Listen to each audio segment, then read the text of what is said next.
కేసీఆర్ గారి ప్రభుత్వంలో 2014లో ఒక చరిత్రాత్మకమైన స్కీమ్ ఏదైనా ఉందంటే అందులో మొదటి వరుసలో ఉండేది ఈ కళ్యాణ లక్ష్మి షాదీ ముబారక్ పథకాలు.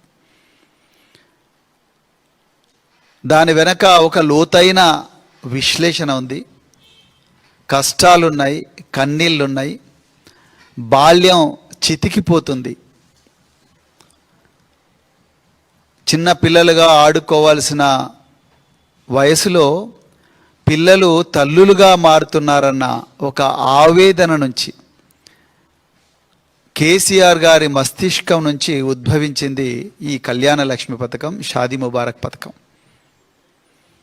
కేసీఆర్ గారు తెలంగాణ పోరాట సమయంలో గ్రామాన తిరిగినప్పుడు, గ్రామాల్లో బస చేస్తున్నప్పుడు చాలా చోట్ల కూడా పెళ్ళి చేయడానికి డబ్బులు లేవని గిరిజన కుటుంబాలు కానీ, లేకపోతే ఎస్సీ కుటుంబాలు కానీ, బీసీ కుటుంబాలు కానీ, మైనారిటీ కుటుంబాలు కానీ చిన్నతనంలోనే అమ్మాయిలకు పెళ్ళిళ్ళు చేస్తున్నారు, వాళ్ళకు పెళ్లి ఖర్చులకు కూడా డబ్బులు దొరకడం లేదని తీసుకొచ్చిన స్కీము ఈ కళ్యాణ లక్ష్మి మరియు షాదీ ముబారక్.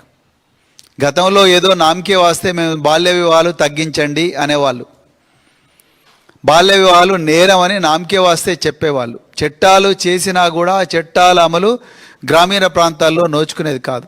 కానీ ఎన్నో సంక్షేమ పథకాలను చూసిన తర్వాత, క్షేత్రస్థాయిలో పరిశీలించిన తర్వాతనే కేసీఆర్ గారు దాన్ని ఈ విధంగా అయితే కాదు, మనం ఇన్సెంటివైజ్ చేద్దాము, అంటే 18 సంవత్సరాలు నిండిన తర్వాత ఒక పారితోషికం ద్వారా ఈ కుటుంబాలను మనం సపోర్ట్ చేస్తే వాళ్ళ పిల్లల పెళ్ళిళ్ళు బాల్యంలో ఆపుతారు అన్న ఒక విప్లవాత్మకమైన ఆలోచన.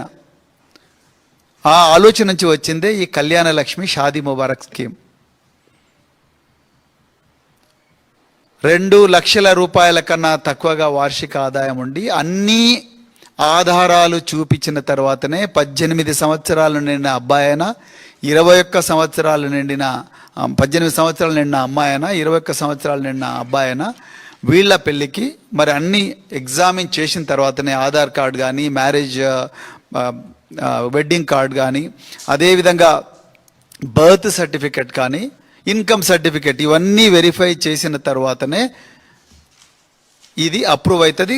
డైరెక్ట్గా అమ్మాయి అకౌంట్లోకే డబ్బులు పోయే విధంగా direct benefit transfer DBT scheme ద్వారానే ఇది డైరెక్ట్గా చెక్కు అమ్మాయి అకౌంట్లో పడేటట్టుగానే ఈ పథకాన్ని గౌరవ కేసీఆర్ గారు, తెలంగాణ తొలి ముఖ్యమంత్రి గారు దాన్ని రూపకల్పన చేశారు. 2014 నుంచి ఇప్పటి వరకు కూడా, అంటే దాదాపుగా 2025 వరకు రేవంత్ రెడ్డి ప్రభుత్వం కుట్రపూరితంగా దీన్ని మళ్ళీ వెరిఫికేషన్ చేయాలని ఆపేదాకా కూడా దాదాపుగా 13 లక్షల మంది యంగ్ విమెన్ అంటే మహిళలకు ఈ పథకం ద్వారా లబ్ధి చేకూరింది. ఎస్సీలు ఉన్నారు, ఎస్టీలు ఉన్నారు, బీసీలు ఉన్నారు, మైనారిటీలు ఉన్నారు, అగ్రవర్ణాల్లో ఉండే పేదలు కూడా ఈ స్కీమ్లో ఉన్నారు. కానీ ఈ ప్రభుత్వం కుట్రపూరితంగా గౌరవ హైకోర్టులో వాదించినందుకు ఈరోజు స్టే వచ్చింది. తెలంగాణ ప్రజలకు గుర్తుండాలి, ఇదే కుట్ర ఫీ రీయింబర్స్మెంట్లో కూడా జరిగింది. ఆ విషయానికి నేను తర్వాత వస్తాను. సో మరి 8 జీవోలు ప్రమాదంలో ఉన్నాయన్న విషయం రేవంత్ రెడ్డి గారికి తెలియదా? రోజుకు 18 గంటలు నేను రివ్యూ చేస్తున్నాను అని చెప్పి ఆ రివ్యూల కోసమే నేను ఒక ప్రశాంతమైన వాతావరణంలో రివ్యూలు చేయాలని చెప్పి దాదాపుగా 200 కోట్లతోని Marri Chennareddy institute of human resource డెవలప్మెంట్లో బోధి అని చెప్పి ఒక కొత్త ఇల్లు కట్టుకొని, బంగళా కట్టుకొని, ఒక సౌధం కట్టుకొని రాత్రి 12 గంటలకు ఎవరికీ తెలియకుండా గృహప్రవేశం చేసి అందులో నేను రోజుకు 18 గంటల రివ్యూ చేస్తున్నా రేవంత్ రెడ్డి గారు, మీకు 13 లక్షల మంది మహిళలు వాళ్లకు ఏ విధంగా అయితే బెనిఫిట్ జరుగుతుందో అది చూసి మీరు కన్ను కుట్టిందా? కేసీఆర్ గారి ఆనవాళ్లను చెరిపేసే కార్యక్రమంలో గురుకులాలను నిర్వీర్యపరిచిండ్రు, మిషన్ భగీరథను నిర్వీర్యపరిచిండ్రు, ఫీ రియంబర్స్మెంట్ స్కీమ్ను నిర్వీర్యపరిచిండ్రు. అదేవిధంగా దాంట్లో భాగంగానే ఇప్పుడు కళ్యాణ లక్ష్మి షాదీ ముబారక్ మీద కూడా మీ కళ్ళు పడ్డాయి.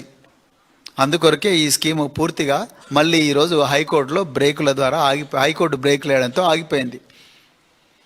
మరి ప్రభుత్వంలో నా పక్కనే మరి మంత్రిగా పనిచేసిన ఒక నాయకురాలు ఉన్నారు, సత్యవతి రాథోడ్ గారు.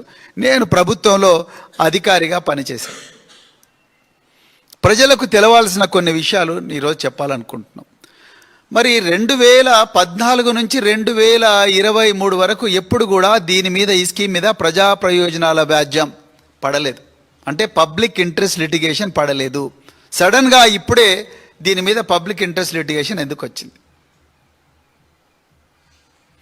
రెండవది, ఇదే కళ్యాణ లక్ష్మి షాదీ ముబారక్ మీద 2023లో ఇదే ముఖ్యమంత్రి అప్పుడు ప్రతిపక్ష నేతగా ఉన్నప్పుడు పెద్ద ఎత్తున మరి వాళ్ళ పార్టీ మేనిఫెస్టో రిలీజ్ చేసినప్పుడు మీకు 1,116 రూపాయలు కేసీఆర్ గారు ఇస్తున్న దాంతోపాటు 10 గ్రాములు అంటే 1 తులం బంగారం కూడా ఇస్తాము, మీరు రెడీగా ఉండండి అని చెప్పారు. ఇప్పుడు గ్రామాల్లో ఎక్కడ కళ్యాణ లక్ష్మి చెక్కుల ప్రోగ్రాం ఉన్నా కూడా మహిళలందరూ అడుగుతున్న ప్రశ్న ఒకటే, మాకు ఇస్తా అన్న 10 గ్రాముల బంగారం అంటే తులం బంగారం ఎక్కడ పోయింది అని అడుగుతా ఉన్నారు. దానికి కాంగ్రెస్ నాయకుల దగ్గర సమాధానం లేదు. ఎక్కడ పడితే అక్కడ ఎగవేస్తున్నారు. ఏమైంది మా తులం బంగారం అని ఎవరైనా సోషల్ మీడియా పోస్టులు పెడితే వాళ్ళు స్టేటస్ పెట్టుకున్నందుకే వాళ్ళను అక్రమంగా కేసులు పెట్టి జైళ్లలో పంపిస్తున్నారు.